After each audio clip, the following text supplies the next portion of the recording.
Hello, and welcome to the GameDev Quickie. In this project series, we are going to make a memory game. The rules are simple. There will be a 6x6 grid of cards. That's 36 cards made of 18 pairs.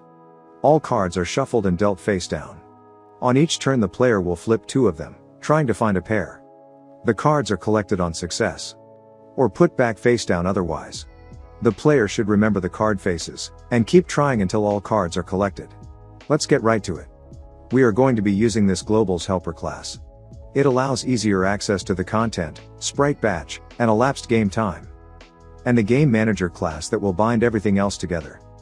We will use these images as our card faces. Okay, let's start coding.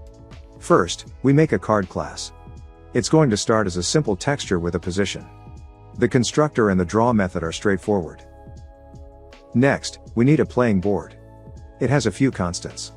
Card's dimension, or how many cards are in a row. Card spacing is a gap between 2 cards. And board spacing is the screen border padding. The board contains a list of all cards. We load the card back texture in the constructor.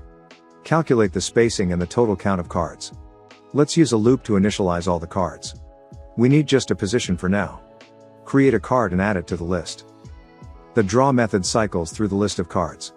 Let's do a quick test using the Game Manager. The board looks correct. Time to add the fronts to the cards. Back in the card class, we add a second texture. A bool signaling if the card is flipped or not. And a helper variable that will point to the active texture of the card, front or back. We add these to the constructor. Next, we make a method to flip the card. It changes the state and selects the correct texture. And don't forget to adjust the draw call. For testing purposes only, we flip the card in the constructor. Inside the board class constructor, we prepare an array to hold the front textures. Using a loop, we load the textures into the array. Each pair of cards gets one of the fronts. Let's do another quick test run. Recall we flipped the cards inside the constructor, so we can see the fronts now. Each pair is different.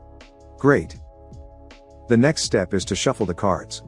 Let's make a method for that. We are going to use the Fisher-Yates algorithm.